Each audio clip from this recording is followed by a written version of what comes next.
now to bring in Olivia Grégoire, the French Minister for the Responsible Economy. And Minister, I'm going to hand it over to you to maybe give us an overview of what the French government has done. Hi, I'm very, very sorry, and please apologize me for the moments of late. I'm very sorry. I should have been there at 2 o'clock or 2:05, but it was such a pleasure, as usual, to listen for a few minutes for Sylvie Goulard. And please apologize my late presence, but I'm very proud to be part of your keynote today, and I'm proud to be standing with you among this wonderful woman. And it's important to underline, who are embodying more than I am for a longer time than I am. I think about Sylvie Goulard and the years that she spent on those issues, which are strategic. I'm very proud to be there with you. And a while ago, not too long ago, I should say, only gentlemen in gray and gray three-pieces suits would have been around the table to discuss these key topics we are dealing with today. It's one of my biggest pride to tackle the challenge for the French government on behalf of Emmanuel Macron, our president. As you probably know already, I'm in charge of social economy, but I'm also in charge, as we walk on two legs, of responsible economy. And that includes, of course, sustainable finance. My first word will be a word of hope and a word of concrete empowerment. More than any other jurisdiction, France, a global leader on sustainable finance, and European Union as a whole, are now able to embrace new norms and I think that they should not fear them. We are pioneers. By requiring an evaluation of a company's environmental and social impact, by being proactive on the sustainable finance field, we have definitely a unique opportunity to assert both the singularity and the extent of our sovereignty. Today, more than $40 trillion are globally invested according to environmental, social, and governance (ESG) principles. But who defines what constitutes an environmental or social investment, and how far can we trust ESG statements issued by corporations? This is a key question. We definitely need a set of genuinely global ESG standards, and Europe can and should, I hope, play a leading role in formulating and implementing them. Why do I think that Europe should, rather than can, create this set of norms? First, because it's when you define the rules, and you know this, it's when you define the rules of the game, you know best how to play the game. This is obvious, but I like to underline it. Second, because you can't improve what you can't measure, and we need to have all tools in the hand to value our long-term improvements here in Europe. I'm often told that this debate is too much technical or too much technocracy. Let me be clear, it's not. I really think that it is not.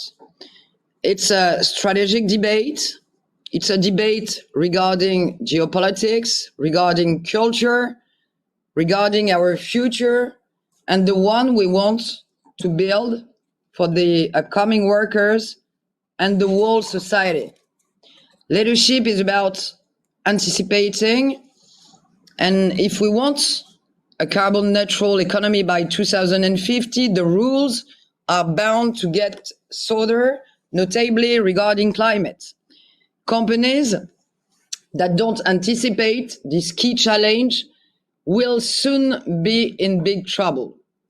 Adapting a company to climate change is a key condition for its sustainability.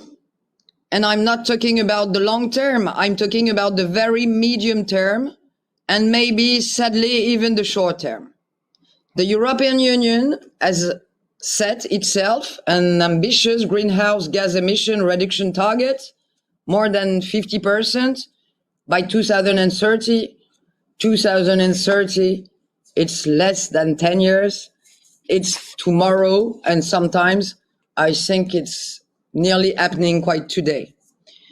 For companies that have not understood that the deadline is already there, the constraints will increase, the risk and therefore the cost of transition will be very, very heavy, perhaps too heavy to stay alive. Sustainable finance is key in our roadmap to achieve carbon neutrality by 2050. It's crucial if we want to align capital flows on a low carbon path and ensure the resilience of the financial system in the face of climate change. Last December, it was for the birthday of the Accord of Paris Agreement. It was on the 5th of December. I was with President Macron to announce the commitment, the concrete commitment of the 40 most important French companies to adopt the recommendation of the TCFD, the Task Force on Climate-Related Disclosures. I'm proud to say that we brought together several coalitions of key financial players around the world.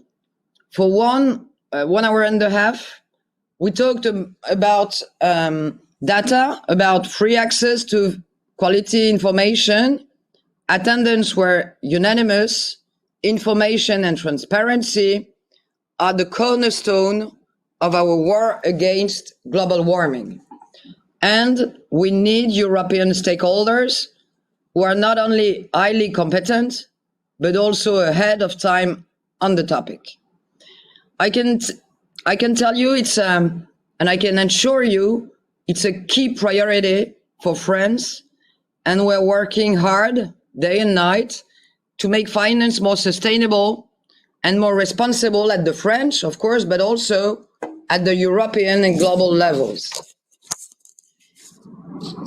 Sylvie Goulard remembered this sentence that I love, which is mine every day from Churchill: never waste a crisis. I'd like to change perhaps to be complementary with the words of Sylvie Goulard. And I'd like perhaps to quote the great JFK, who used to say that when written in Chinese, crisis, is composed of 2 characters. First, danger.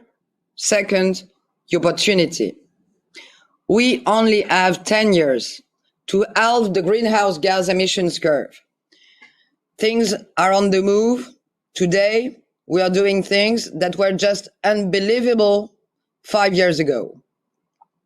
At the European level, we are joining our forces to tackle this challenge together, faster, stronger.